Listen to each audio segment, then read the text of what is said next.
qui essaye de nous enfermer et sous-estime la colère du dollar. Je voulais les faire payer, ces bâtards qui nous ont piétinés. C'est toujours la même et à l'heure qu'il est. Ils prennent les familles pour des serpillères. Dedans c'est dur, et dehors c'est dur aussi, C'est sorti c'est sûr, le SS et le Mirador me le gâchaient l'envie. Pour les grosses peines, les potes libérables et ceux qui portent le bracelet. Pour les Elvira qui passent le portique et ceux qui font tout rentrer. Parce que parfois, on a vraiment la rage contre la prison. Parce que ça nous renforce d'écouter les témoignages des autres. Parce que la police et la prison sont des menaces racistes. Pour les gars de Gîte Versailles, pour les gars de Villepinte. Et pour toutes ces visiteuses de parloir qui font rentrer le sucre et l'espoir. Otages des mêmes portes et couloirs, des mêmes petits pouvoirs. Armé de peine, j'étais sur le banc. Ils m'ont pété, je suis aux arrivants, F1-2. Je me demande quoi écrire dans mes lettres. Qui passera sous la censure, se fera rire. 1 heure pour se raconter des bouts de vie, à bout de souffle. Parce que les parloirs sont souvent trop courts. Parce que la radio permet de communiquer par-dessus les murs de la tôle. Casse-Muraille, une émission pour libérer la parole des prisonniers, des prisonnières et de leurs proches. En direct jusqu'à 18h30 sur Prune 92 FM et sur prune.net. Salut! Bonjour tout le monde. Salut. Bonjour. Bonjour. Et voilà, comme vous l'entendez, aujourd'hui dans Casse-Muraille, il y a encore grave de monde. Et voilà, du coup, il y a Nasser qui nous a rejoint à la technique là, pour la deuxième émission. Exactement. Cool, bienvenue. Merci. Il y a Clara qui est là. Et oui, comme toujours. Il y a Cha qui est là. Comme depuis quelque temps. Et il y a Gaël qui est là. Bonjour à tout le monde. Voilà. Donc Casse-Muraille, du coup, c'est une émission contre toutes les prisons, contre toutes les formes d'enfermement en général. Et aujourd'hui, on est assez content parce que, à chaque fois, on répète dans les émissions qu'on a envie que des gens participent, que des gens fassent l'émission avec nous, et du coup, des gens qui sont directement touchés par la prison et impactés dans leur quotidien. Et du coup, aujourd'hui, on a 2 témoignages. On va commencer par la lecture d'un communiqué d'une proche de Salah Abdeslam qui raconte un peu sa condition. Du coup, Salah, il est en prison au QI de Vendin-le-Vieil, dans le nord de la France.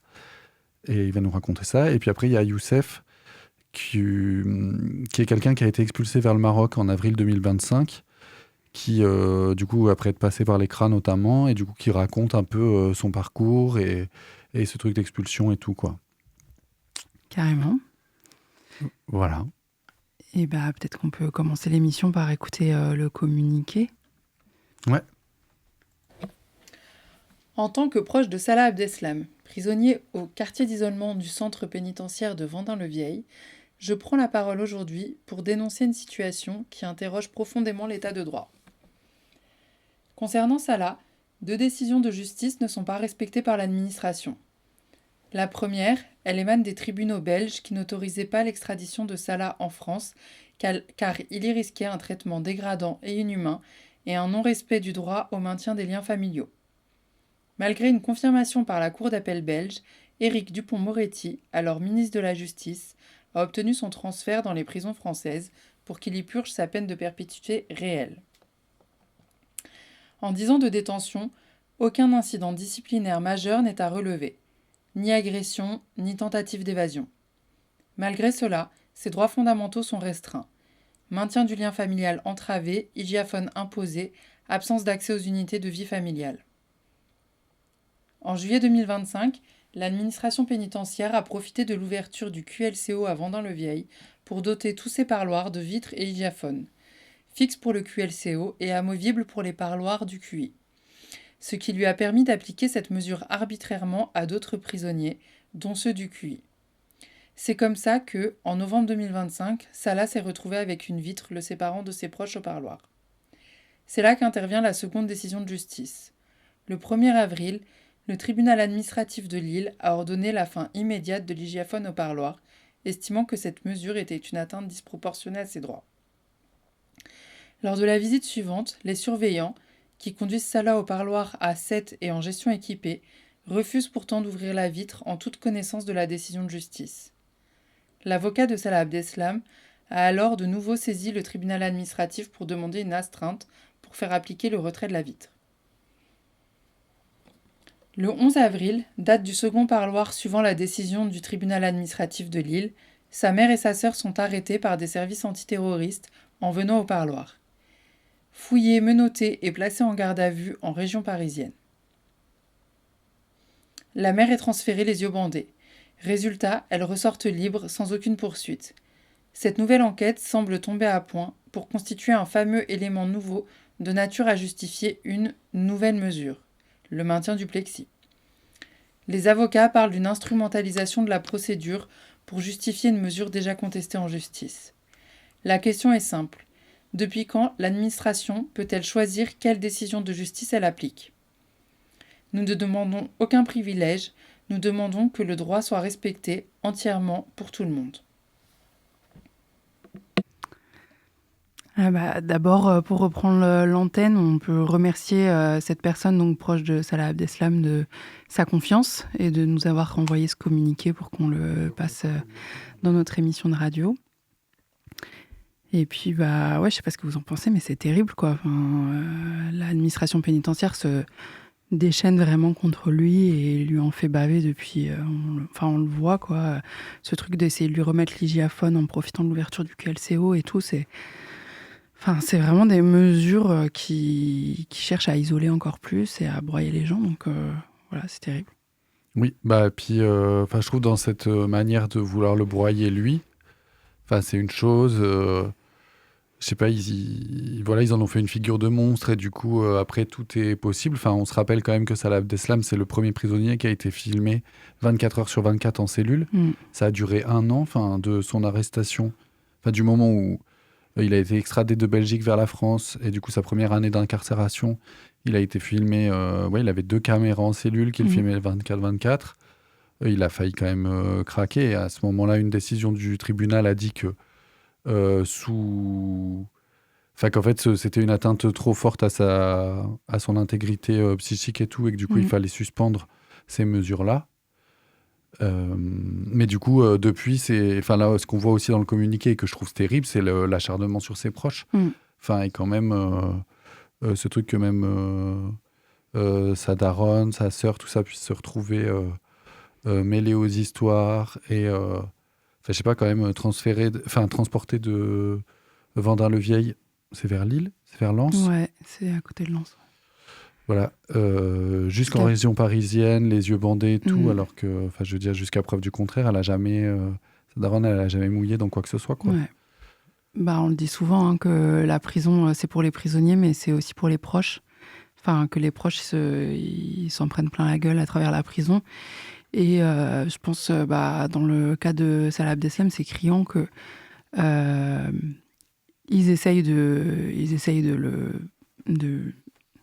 le broyer, quoi. Et évidemment que les proches, c'est une pure ressource pour rester combatif et pas baisser les bras et garder son intégrité, trouver de la force à travers les gens, etc. Et du coup, l'administration pénitentiaire le sait bien, je pense. Je sais pas si c'est aussi machiavélique dans leur tête, mais de fait, c'est ce qui se passe, d'essayer aussi de faire perdre courage aux proches, parce que c'est une pure ressource, les proches, dans ces cas-là. Et puis les gardes à vue abusives, ça en a beaucoup parlé dans les médias concernant Rima Hassan, à juste titre, je pense. Mais en fait, Rima Hassan, c'est quelqu'un de très médiatisé, donc on est au courant quand il se passe des choses. Mais en fait, pendant ce temps-là, il y a plein d'autres personnes qui subissent comme ça des gardes à vue juste pour mettre la pression. Et quand c'est des personnes moins connues que Rima Hassan, on n'en entend pas parler, quoi. Ouais. Et l'autre truc quand même auquel on voulait réagir dans ce communiqué, c'était quand même le fait que la Belgique a empêché l'extradition de Salah Abdeslam vers la France au motif qu'il y avait des risques de traitement dégradant et inhumain. Oui, moi ça m'a surpris. Moi je pensais que les pays européens avaient un peu de solidarité entre eux et se dénonçaient pas sur des choses comme ça. J'étais un peu surpris que la Belgique ait pris cette décision. Et oui, quand même, c'est clair que quand tu lis ça, tu te dis waouh, quand même. Et en fait, moi, je trouve que déjà, ça paraît logique, en fait, parce que rien que ce que tu rappelais du truc des caméras en cellule 24 heures sur 24, Ça montre bien que la France a vraiment des pratiques de torture. Et aussi, le truc, c'est qu'en Belgique, il n'y a pas la peine perpétuelle de perpétuité réelle. Et parce qu'ils considèrent que cette peine, c'est un acte de torture. Et donc, ça fait perdre l'humanité aux gens. Et c'est pour ça qu'ils ont pu prendre ces arrêts. Donc, il y a eu un tribunal de première instance. Je ne connais pas très bien l'organisation judiciaire en Belgique, mais il y a eu une première instance et une seconde instance où les deux tribunaux ont dit non, en fait, on ne va pas le renvoyer vers la France parce qu'il risque un traitement inhumain et dégradant, étant donné qu'il a une peine perpétuelle à purger là-bas. Et aussi... parce qu'il a pris 20 ans en Belgique. Ouais. Et aussi parce que ça l'éloigne de ses proches. Donc, ça va à l'encontre de son droit au maintien des liens familiaux. Mais de toute façon, c'est déjà bien expliqué dans le communiqué qui nous a été envoyé. Non, mais ça permet de contextualiser un peu, de mieux capter ce petit élément qui est dans le communiqué, quoi.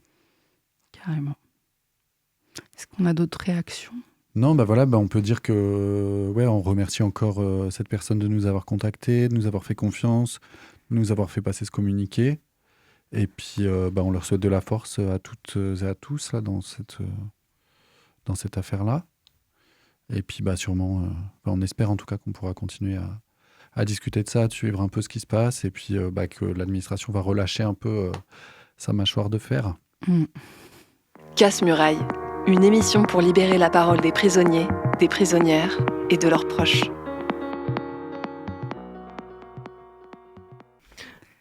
Du coup, avant de continuer l'émission, on va se passer un petit morceau de musique. On vous propose d'écouter Sofiane, Tout le monde s'en fout.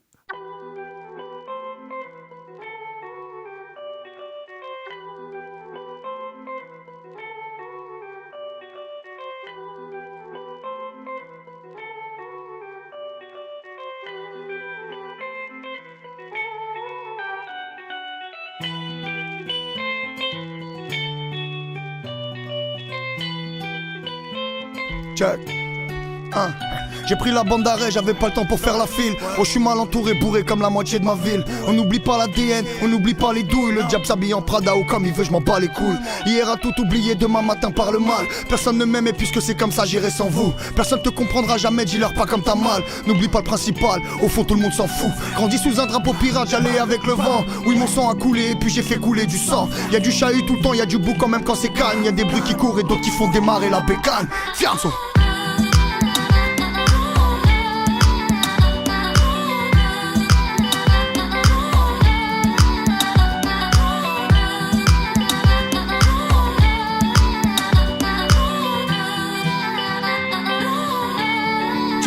Je connais trop de gens bizarres, c'est pour ça que ma santé dévie. Je serais déjà au cimetière si je devais m'inventer des vies. T'as volé pour manger, t'as tué, t'as vendu l'héros. On est tous au courant, y a pas que Dieu qui sait frérot. Je leur ai dit je me vengerai, évidemment personne m'a cru. J'essayais de tuer le temps et puis aussi que personne me tue. Voir les regards changer, ça je pensais que c'était l'épilogue. Ça se comptait pas en années, ça se comptait en épisodes. Je me vois courir après mes nuits jusqu'à la fin de mes jours. Ça fait longtemps que j'ai perdu le nord, j'ai le plafond qui tourne. Que Dieu me garde d'avoir le trône patron ou chef. Peur de mes frères ou bref, Jésus, Marie, Youssef. Personne ne m'aime et puisque c'est comme ça j'irai sans nous. Jusqu'où la carte mène solo pour compter mon trésor. N'ouvre jamais ton cœur si tout le reste du monde s'en fout. Eux ils trinquent à la vie, nous on trinque à la mort. Fianzo.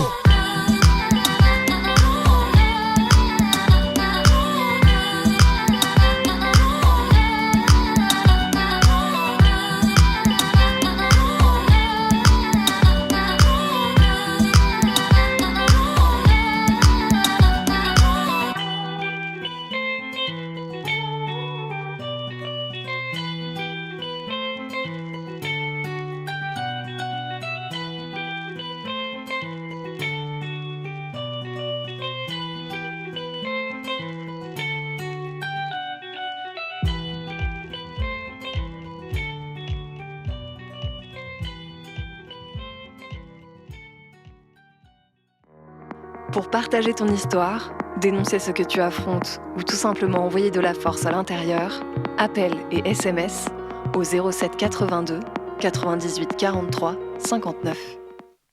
Casse-Muraille, c'est une émission anticarcérale pour les personnes qui nous découvrent. Et donc, on lutte contre toutes les prisons, également contre les CRA. Et évidemment, comme il y a un projet de construction de CRA à Nantes, eh bien, on trouve ça important d'en parler régulièrement pour espérer empêcher la construction de ce CRA.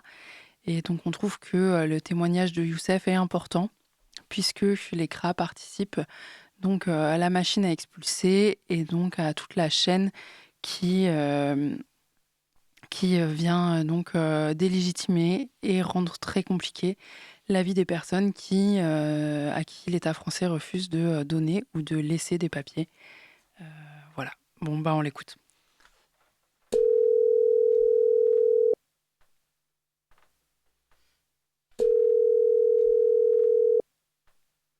Bonjour, Salut Youssef, ça va? ça va et vous? Oui, Et ça toi? va. C'est bon, t'as fini ton travail? Non, j'ai pas fini, mais par contre, il n'y a pas de client, je suis là. Ok, J'ai mon frère, je vais laisser gérer un peu et voilà, ok, parfait. on va.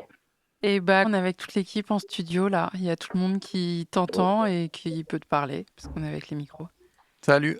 Salut. Moi, c'est Salut, Gaël. Ouais, salut Youssef. bonjour, Bonjour. salam alaikum. Alaikum salam. Alors, du coup, ouais, bah nous, on te connaît pas, on connaît pas forcément ton histoire. On sait que tu voulais venir témoigner à la radio. Est-ce que tu veux nous dire de quoi tu as envie de parler? Mon histoire, je commence, je suis venu en France en mariage regroupement familial en 2004. J'ai commencé à travailler, j'ai eu le récépissé, j'ai eu le carte d'un an. Après, j'ai eu le carte de séjour de 10 ans. Et en 2018, j'ai pas été au rendez-vous pour renouveler ma carte. Ok. Ça veut dire pour prendre la nationalité. Je Ok. suis marié avec une femme ressortissante française et j'ai un enfant avec elle. Il a 17 ans maintenant. Il est né en 2009. Et du coup, comme j'ai pas été au rendez-vous, ils m'ont notifié l'interdiction au territoire français, Hmm. le Ah ouais. QTF. Ah ouais. Et du coup, j'ai pas réussi à récupérer ma carte et j'étais expulsé. J'étais expulsé et pourtant, j'ai pas quitté la France depuis 2008. Hmm. Entre 2004 et 2008, j'ai été au Maroc 2 fois. Et en 2008, de 2008 à 2025, j'ai pas quitté la France. J'ai resté 17 ans pas quitté. Et jusqu'à ce que j'étais expulsé en avril. Ok, donc ça fait un an là. En avril 2025. Hmm. Ben, franchement, j'avais droit au chômage, j'avais droit aux soins, tous mes droits, je les ai perdus à cause de cette expulsion. Et franchement, je suis venu ici, c'est comme je connais personne. Hmm. Il n'y a que ma mère, mon père, et il a la polygamie, il est marié avec une autre femme, il a vieilli et tout, il vit dans une autre ville. Il me faut au moins 24 heures pour aller en train pour le voir. Hmm. Ok. Et du coup, maintenant, on dirait que je suis étranger dans mon pays. Et franchement, c'est horrible. Loin de ta femme et ta fille. Et voilà, Hmm. je travaille durement pour répondre à mes besoins. C'est normal. Mais voilà, j'ai plein de problèmes. Le seul problème, est-ce que j'ai encore des chances là, de récupérer ma carte, de revenir vivre en France? Parce que la vie au Maroc, c'est difficile. Bah, du coup, nous, Ouais, tu sais, notre émission de radio, c'est ouais, pour parler des prisons et notamment aussi parler des CRA, puisqu'il y a un projet de centre de rétention administrative à Nantes. Et donc, ce qu'on essaie de faire chaque semaine, c'est d'en parler un peu pour que les gens comprennent qu'est-ce que c'est qu'un CRA et pourquoi on s'y oppose. Parce que, enfin, tu vois, dans le sens de qu'est-ce que les gens vivent à l'intérieur et tout, et comment c'est pas possible de garder un système comme ça. Ouais, un CRA, c'est comme un couloir de la mort. Moi, j'ai fait les CRA, j'ai fait six fois les CRA. Ok. Imagine, 6 fois, j'ai tant d'expérience au CRA que je peux vous dire, le CRA, c'est plus difficile que la prison. C'est Parce que ce au que les gens CRA, disent souvent. t'as pas un frigo, t'as les toilettes partagées, il y a tuberculose, il y a les maladies, plusieurs maladies que tu peux entendre parce que les toilettes sont partagées. Les soins, c'est comme un remède. Comme une fois, j'ai expliqué ça, j'écrivais des slams et j'ai expliqué les soins comme un remède, comme un café à l'eau tiède. Le café à l'eau tiède, il n'a pas de goût. Ben, franchement, j'ai beaucoup écrit pour ça, pour me révolter, mais c'était publié un peu, pas beaucoup.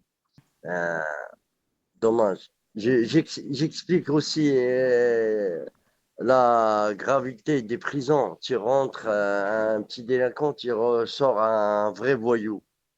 Comprenez ce que je veux dire?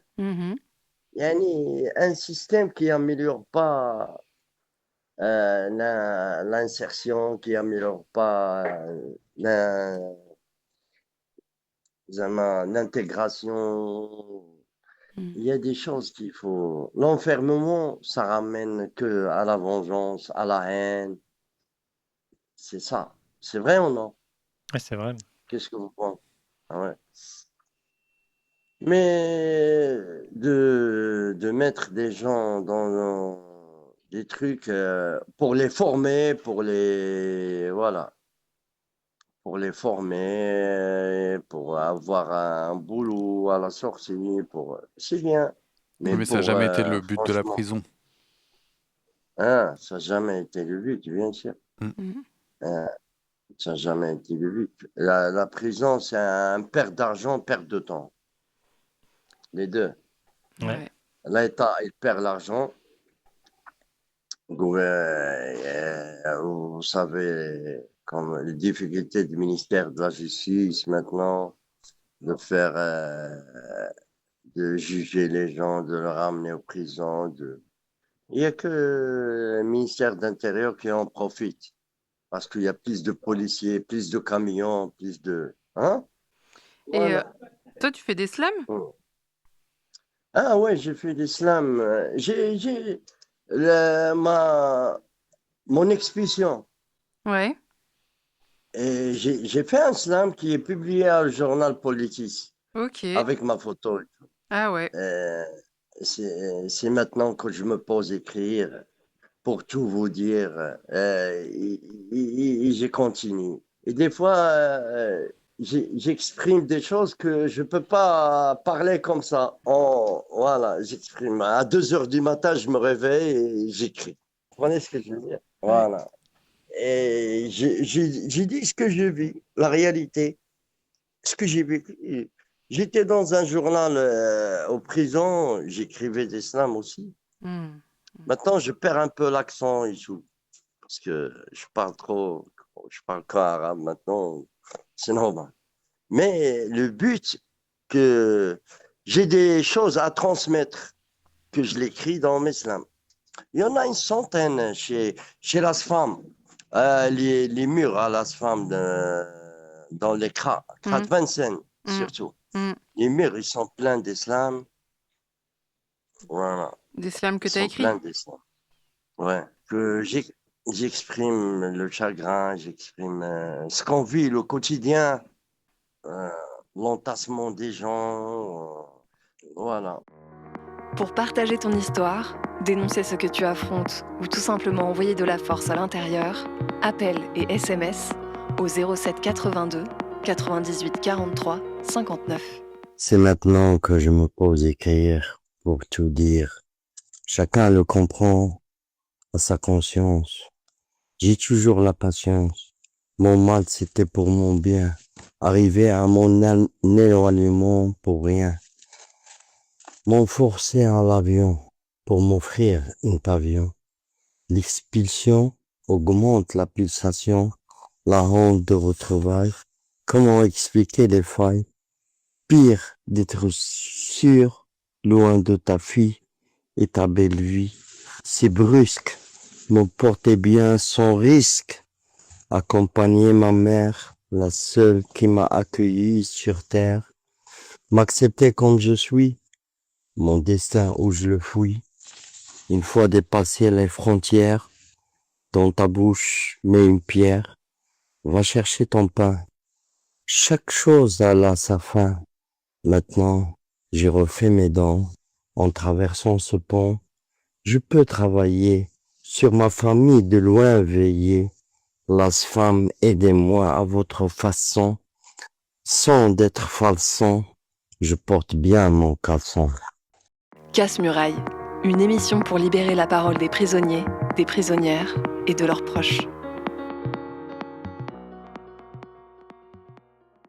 D'un côté, tu peux visiter dans un CRA, tu peux voyager dans tout le monde en Comment une ça? seule journée. Parce que tu trouves les Pakistanais, les Afghans, les Congolais, hein? Ouais. Les Serbes, les Yougoslaves, mélange. Les Marocains, les Tunisiens, les Algériens. Si tu veux faire le tour du monde, tu vas dans un CRA. Ah ouais, bien sûr, il faut créer ton monde, même, il faut pas paniquer, que c'est comme ça, hein. Ça peut être un destin, mais c'est un destin pourri. D'être dans un CRA, sans frigo, sans télé, sans... hein. Et voilà, tu es obligé de venir à temps pour manger, sinon tu n'auras plus à manger. Pour les soins, il faut attendre. T'as que les cachetons. Hein? Ah ouais. C'est dur d'être un CRA. Toi, tu disais que tu as été plusieurs fois en CRA, du coup, entre 2018 et 2025, c'est ça? Ouais, j'étais en 2018 à CRA Massé-Palaiseau. J'étais en 2019 à Vincennes, CRA A. J'étais en 2020 à Vincennes, CRA 1. J'étais en 2021 au moment de Corona. On a sorti parce qu'il y avait le Corona. Hmm. Il y avait moins de mesures sanitaires et tout. Il y avait moins... Alors, ils ont lâché tout le monde. Ils étaient obligés. Ça, Dieu, il était avec nous. Il a envoyé Corona pour que tout le monde salue. Ah, c'est de là que ça vient, le Corona. Ok. Et j'étais en 2021 et j'étais en 2025. C'est Ok. presque 6 fois cette fois. Et il y a des fois que j'ai rentré, j'ai sorti 3. J'ai passé devant le juge. Ouais, au bout de 3 jours. Ok. Une fois. Les autres, c'est... Il y en a que j'ai fait 3 mois. Et 3 mois, au bout du dernier jour, ils voulaient me faire un avion. J'ai fait une demande d'asile et j'ai annulé. Ok. J'ai annulé. Et du coup, les 6 fois, à chaque fois, ils ont... Enfin, sauf la fois où t'es sorti par le JLD au bout de quelques jours, ils ont essayé de t'expulser à chaque fois? Ah, oui, ils ont réussi l'avant-dernière fois en 2025, 23. Ok. 23. Ils m'ont ramené la première fois à l'avion. C'était avant, je faisais le test. J'ai refusé le test. Et quand tu refuses le test, tu vas en prison. Ouais. Mais moi, j'avais de la chance. Je sais pas, j'ai refusé. Ils m'ont dit, c'est pas grave. Tu passes pas devant le juge, mais la prochaine, tu passes. Après, il y a un avocat, il m'a dit, fais gaffe, ils vont te ramener un vol au dernier jour. Au dernier jour, 24 heures avant le dernier jour, ça veut dire 48 heures avant l'avion, j'ai fait demande d'asile. Et j'ai annulé la demande. Et voilà, alhamdoulilah, j'ai pas été à l'avion. Et cette fois, le deuxième vol, Ils m'ont dit, voilà. Et le premier vol, j'ai dit, oui, je vais avec vous. Pas de problème. Je vais aller au Maroc, pas de problème. Jusqu'à la passerelle, j'ai vu qu'il n'y a que deux policiers et une femme. J'ai dit, je peux résister. Avec eux, je peux résister. J'ai dit, non, je vais pas. Et au deuxième fois, ils étaient nombreux. Ouais. Du coup, ils étaient nombreux. Ils m'ont attaché les pieds et le vol était dessiné pour moi. En plus, ils m'ont précisé, ils m'ont fait un vol à Rabat, pas à la ville où je vis. Ça veut dire, moi, j'ai descendu à Rabat sans centime, hein. Et après, j'ai passé chez l'RG. Ils m'ont dit, t'as pas de problème. Renseignements généraux marocains. Mm. Hein. Ils m'ont dit, il n'y a pas de problème. Tu peux aller. Tu vas faire ta carte d'identité marocain. Mais attends, ça veut dire que Voilà. quand tu dis le vol, il était pour toi, il était spécialement pour toi, ça veut dire que c'était pas un vol avec d'autres passagers? D'autres passagers. Mais ils m'ont ramené le plus tôt possible. Hmm. Vous T'es comprenez rentré ce en que je veux premier dans dire? l'avion. 4 heures, oh là, avec les menottes attachées et tout. Et t'as passé tout le vol Moi, attaché? dans ma tête, ouais, ils m'ont attaché les pieds pour que je cours pas. Hmm. Et il n'y a pas des gens dans l'avion qui ont essayé de Ouais, il protester? y a des gens, mais j'ai crié, mais personne ne m'a calculé. Moi, j'ai fait, mon but, c'est que j'écris. Ouais. Les gens, ils vont dire non, on va pas partir dans ce vol. Bah oui. Ça marche Il y des avait fois, ça. 5 policiers et ils n'ont pas réussi à me maîtriser. Comprenez? Mais pour courir, je peux pas courir. J'ai les mains, il y a les menottes et c'est attaché avec mon nuque. Et voilà. Et j'ai crié, j'ai dit, hey, les gens, j'ai une fille, j'ai ma femme, ils voulaient m'expulser, c'est pas normal. Voilà, j'ai mes droits, refusez le vol, sinon je vous fais chier. J'ai pas, j'ai commencé à crier, j'ai dit, c'est pas non. Vous avez la conscience ou non? Vous acceptez que quelqu'un monte avec. Vous avez payé le billet d'avion pour voir les gens dans la merde ou. Ouais. Et Hein? personne n'a réagi. Oui, oui, on dirait ces gens-là, Ah, franchement, s'ils nous c'est entendent, c'est pas vraiment. cool. C'est pas bien. C'est des bâtards, on dirait qu'ils n'ont pas de parents, ils n'ont pas d'enfants, ils n'ont rien. Mm. Hein, hein. Ouais, c'est sûr. Franchement, j'ai dit, Et mais du c'est ça le Maroc où j'y vais. Mm. Et du coup, Oh là là. quand t'es arrivé à Rabat, Ouais. ça s'est passé comment du coup? Genre, tu descends de l'avion et après, ils te laissent là et c'est Ah, mais- au revoir, Ah, débrouille-toi? ben, après, ils ont envoyé 2 policiers civils. Ils ont parlé avec l'ARG. Ils ont donné 2, 3 papiers. Ils ont discuté. Du coup, les gars, ils m'ont dit, franchement, courage. Hein? Ouais, on peut rien faire pour toi, mais courage. Ok. Ils sont partis. Et moi, j'ai passé à l'enquête. J'ai resté pendant 6 heures. À l'aéroport? Ouais. À l'aéroport, j'ai resté 2 heures. Après, comment s'appelle ta mère, comment s'appelle ton père? Parce que j'ai pas de documents. Tous mes documents, ils sont chez ma femme. J'ai pas de documents, j'ai rien. Du coup, voilà. Et comment Du ça coup, se passe moi, pour j'ai dit, Vas-y, Hum, excuse-moi. comment ça se passe, pourquoi? Pour ta femme et ta fille, là, depuis que t'as été expulsé? Depuis, ma fille était très mal parce que il n'a pas accepté le fait que je suis expulsé. Mhm. Ma femme était déçue, il m'a dit, regarde, tu commences à, franchement, tu commences à être bien et tout. Tu vois ce que je veux dire? Mhm. Mais Je n'ai jamais levé le bras sur elle ou l'a insulté ou la quoi que ce soit. Quand ça se passe mal, je rentre pas. Comprenez ce que je veux dire? ouais. Ouais. Et du coup, ça lui fait pleurer. À un moment donné, j'ai dit, il faut pas paniquer. C'est un mal pour un bien. Du coup, Ouais, c'est difficile de voir où il est le bien quand même. Hein. hein, Mm. hein.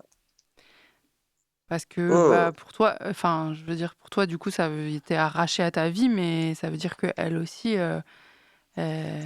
tu l'aurais arraché, quoi. Du coup, ça doit être dur quand même. Ouais, très dur. J'ai pas accepté. Pendant 3 mois, j'étais très mal, hein. Et voilà, j'étais très mal et j'ai dit non, il faut que je prenne ma revanche. Et voilà, je commence à faire, je me suis pris dans une salle de sport, je commence à faire mon sport et tout. Parce que moi, à la base, quand j'étais jeune, j'étais athlète, je faisais de l'athlétisme. Ok. Je faisais le sport, je pars à la mer et voilà. Et parce que, voilà. Et j'ai fait le rituel de un jour, je vais revenir. Ouais. Voilà, je commence à Super. m'entraîner. Et ma femme, ma fille, ils vont venir ce mois-là. Le Ok. 22, ils vont venir me voir. Ah, Ils vont cool. passer une semaine avec moi. Hmm. Et ma femme tout seule, je pense à elle parce que vraiment, il a un seul salaire.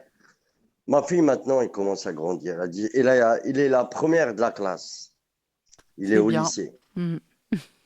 Ben, ça m'a soulagé un peu. Bah oui, tu dois être fier. Et du coup, 6 mois, j'ai commencé à bosser avec quelqu'un. Et voilà, maintenant, c'est moi qui gère. J'ai appris beaucoup de boulot. Et j'ai eu des problèmes parce que des gens, ils sont pas carrés. Tu vois ce que je veux dire? Voilà. Et j'ai sacrifié mon temps, ma santé pour être bien au futur, Inch'Allah. Pour Ouais. ma fille, pour ma femme. Et du coup, Et voilà. avec ton OQTF, tu avais une interdiction de territoire français aussi?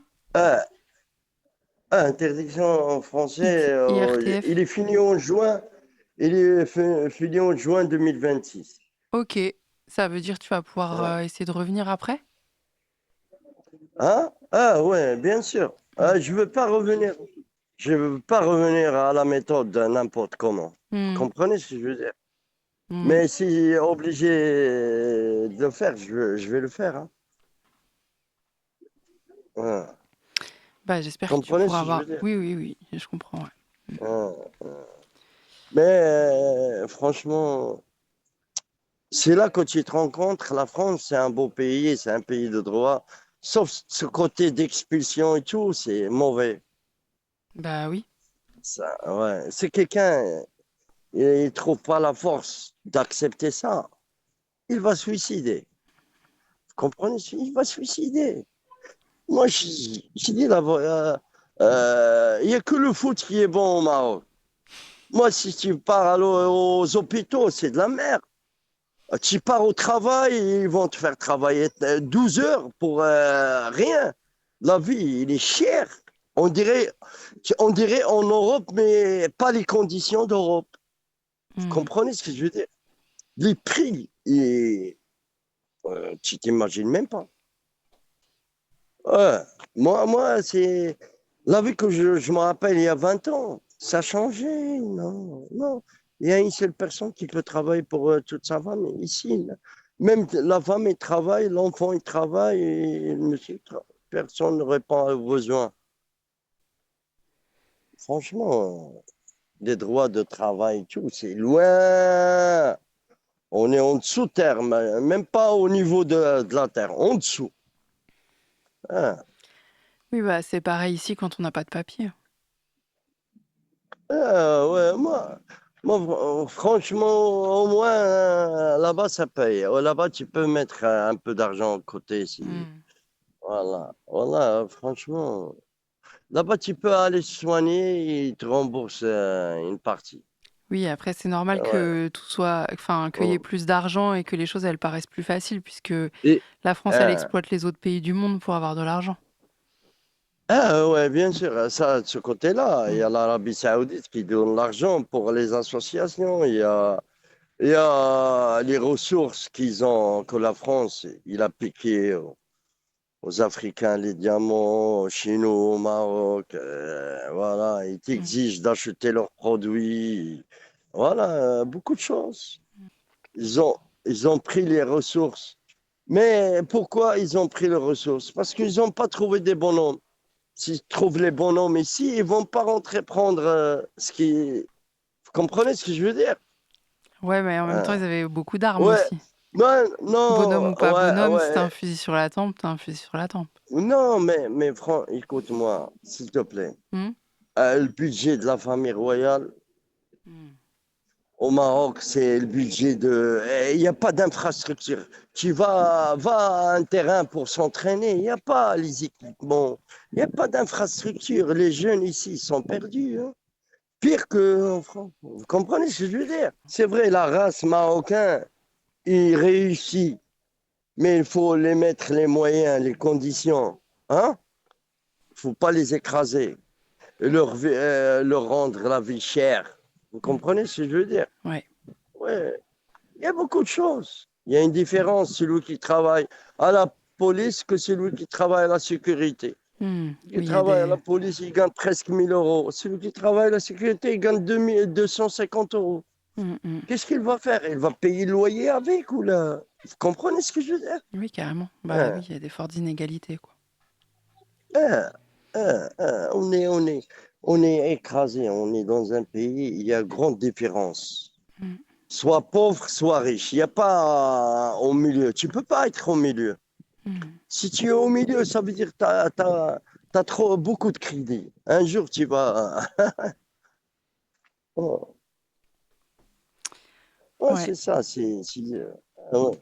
Ça, il faut charbonner pour que tu manges. Tu réponds tu manges et tu bois.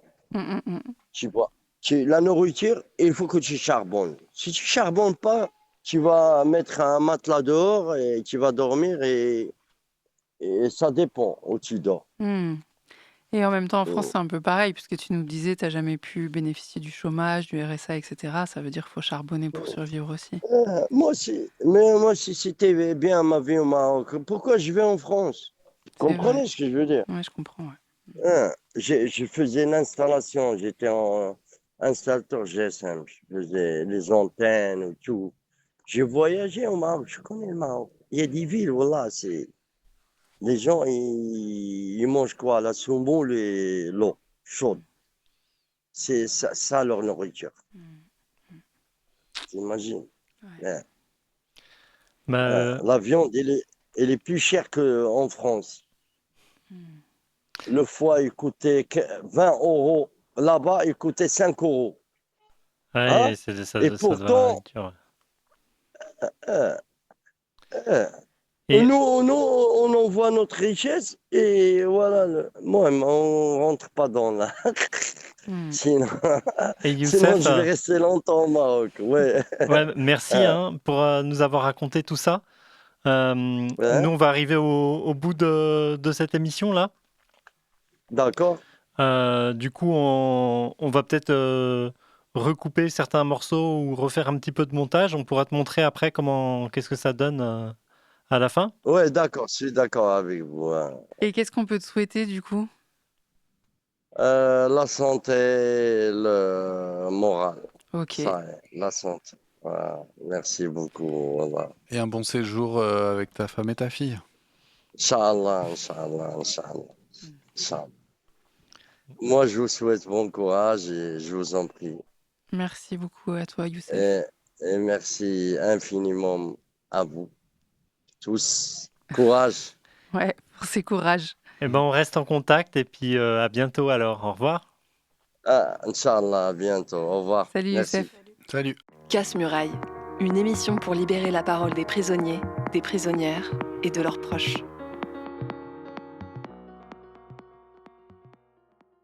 Et bah, ça va être le moment de se quitter. Casse-Muraille, c'est fini pour aujourd'hui. On se retrouve la semaine prochaine. Et en attendant, on vous rappelle les contacts? Oui, vous pouvez nous joindre par téléphone au 07 82 98 43 59. Et vous pouvez nous joindre par courrier aussi à Casse-Muraille chez B17, 17 rue Paul Bellamy, 44 000 Nantes. Eh ben, bon courage à tout le monde et on vous a préparé une petite émission déjà enregistrée pour la semaine prochaine. À bientôt. Ciao. Casse-Muraille, une émission pour libérer la parole des prisonniers, des prisonnières et de leurs proches.